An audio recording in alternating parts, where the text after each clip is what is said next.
প্রতিটি পরিবারের একটা গল্প থাকে। কিছু গল্প সুখের হয়, কিন্তু কিছু গল্প হয় সংগ্রামের। আর কিছু গল্প এমন হয় যেখানে সুখ আসার আগে চোখে জল চলে আসে। রাহাতের পরিবার ছিল তেমনই একটি পরিবার। অভাব ছিল যাদের প্রতিদিনের সঙ্গী, তবুও তারা একসাথে ছিল।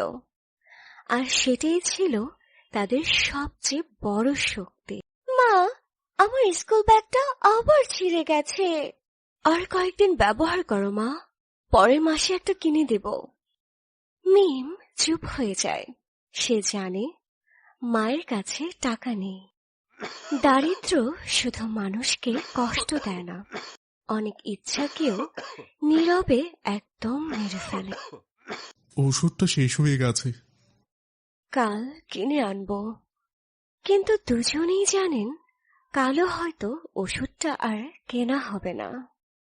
অভাবের সবচেয়ে বড় কষ্ট হলো প্রয়োজন সামনে থাকে, কিন্তু সামর্থ্য একদমই থাকে না।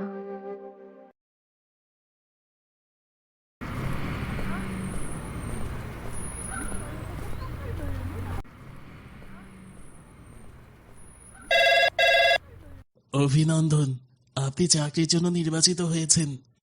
রাহাত কিছুক্ষণ কথা বলতে পারল না, চোখে পানি চলে আসলো। ধন্যবাদ স্যার।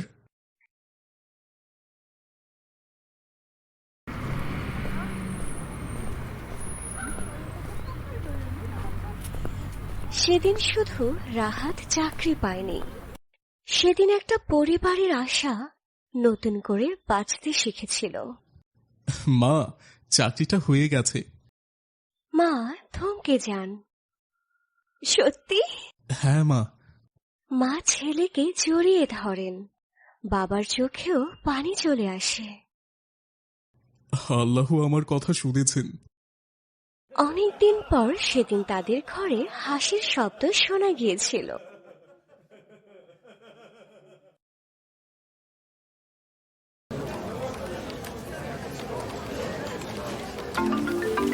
সে মেসেজটা কয়েকবার পড়ে, তার ঠোঁটে হাসি ফুটে ওঠে, চোখ একদম ভেজে যায়। এই টাকার পেছনে ছিল মায়ের ত্যাগ, বাবার ঘাম, আর এক ছেলের হাজারো নির্ঘুম রাত। এটা শুধু বেতনই ছিল না, এটা ছিল ভালোবাসার মূল্য। রাহাত ভাবছিল আগামী শুক্রবার মায়ের জন্য একটা শাড়ি কিনবে, বাবার জন্য কিনবে একটা পাঞ্জাবি, মিমের জন্য কিনবে নতুন একটা স্কুলের ব্যাগ, বাবাকে ভালো ডাক্তার দেখাবে, সংসারে কষ্টগুলো একটু একটু করে কমিয়ে ফেলবে।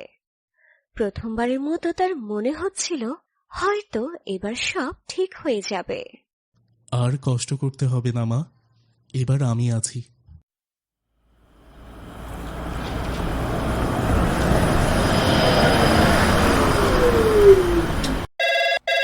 রাহাত, তাড়াতাড়ি বাড়ি আসো বাবা, তোমার বাবার শরীর খুব খারাপ। কিছু মুহূর্ত থাকে যখন অজানা একটা ভয় বুকের ভেতর জমে যায়। রাহাত দৌড়াতে শুরু করে।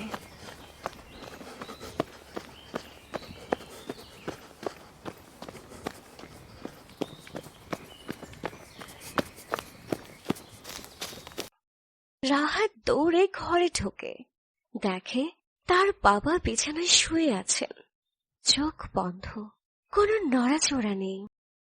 বাবা, বাবা। সে বাবার হাত ধরে, হাত একদমই ঠান্ডা ছিল। এক সেকেন্ডে মানুষের পৃথিবী বদলে যেতে পারে।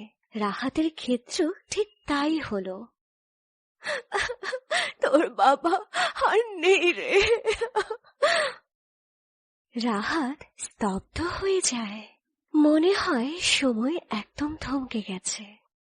সকাল পর্যন্ত সে কত স্বপ্ন দেখেছিল, কিন্তু রাত নামার আগেই সব স্বপ্ন নিমিষেই ভেঙে গেল।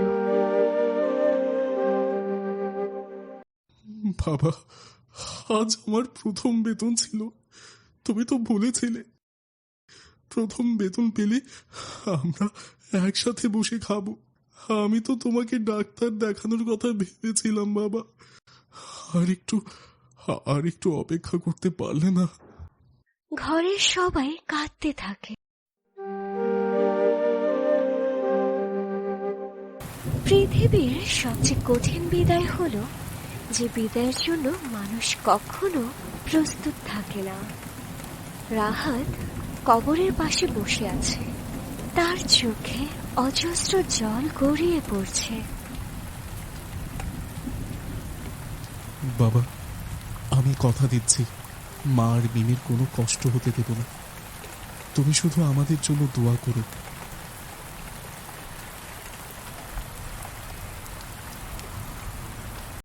প্রথম বেতন পাওয়ার দিনটা সবার জীবনেই বিশেষ হয়, কিন্তু রাহাতের জন্য সে দিনটা হয়ে গেল জীবনের সবচেয়ে বড় একটা শিক্ষা।